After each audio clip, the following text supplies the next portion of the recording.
ఒకవైపున అమెరికా ఆర్థిక సంక్షోభంలో కీలకమైనటువంటిది బిలియన్ల కొద్ది డాలర్ల నష్టం వాటిల్లుతోంది.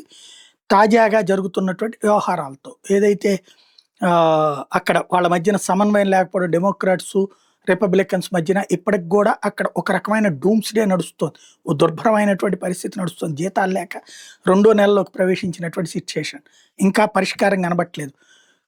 చరిత్రలోనే అతి ఎక్కువ కాలం పాటు సంక్షోభం ఎదుర్కొన్నటువంటి రికార్డును సృష్టించాలి. సంక్షోభాన్ని సృష్టించిన రికార్డు సృష్టించాలన్నటువంటిది వాళ్ళు ప్రయత్నిస్తున్నారు రిపబ్లికన్స్. వీళ్ళు మధ్య మార్గం కానియండి ఏదైతే అదైంది అన్నటువంటి రూట్‌లో ఉన్నారు. ఇంకో పక్కన వాళ్ళ అప్పులు $39 ట్రిలియన్ వెళ్ళినాయి. $30 ట్రిలియన్ జీడీపీ అయితే $39 ట్రిలియన్ అప్పుల్లో ఉంది. ఆ సంక్షోభాన్ని కంట్రోల్ చేయడానికి భారతదేశం మీద ఇంకొకళ్ళ మీద వంకజెప్పి భారీ ట్యాక్స్‌లేసి రూ. 4 సంపాదించుకున్నటువంటి ట్రంప్‌కి ఇప్పుడు తాజాగా దెబ్బకొట్టింది ఈ కొత్త సంచలనం అన్నటువంటి. అది పక్కన పెడితే ఇప్పుడు బ్రిటన్ కూడా దాదాపుగా దివాళా స్థితికి చేరింది. £3 ట్రిలియన్ ఇప్పుడు అది అప్పుల పాలైంది.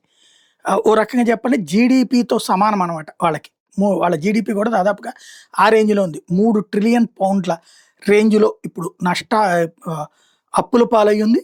అదే సందర్భంలో రాబోయే రోజుల్లో ఆదాయం తక్కువగా ఉంది, ఖర్చు ఎక్కువగా ఉంది. ట్యాక్సెస్ వేద్దామంటే ఇప్పటికే హైయెస్ట్ ట్యాక్సెస్ అని చెప్పేసి అక్కడ పబ్లిక్ అందరూ తిరగబడుతున్నారు. ఈవెన్ కరెంటు ఛార్జీలు ఎక్కువైపోయి అల్లాడిపోతున్నారు. ఓవరాల్‌గా ఈ గతంలో ఇట్లాంటి ఆర్థిక సంక్షోభం వచ్చినప్పుడు రిషి సౌనక్‌ని ఎన్నుకున్నాక కొంత దారికి తెచ్చాడు. తర్వాత రిషి సౌనక్ ప్రభుత్వాన్ని దించేశాక మళ్ళీ బ్రిటన్ పౌరులు ఇప్పుడు ఫేస్ చేస్తున్నారు.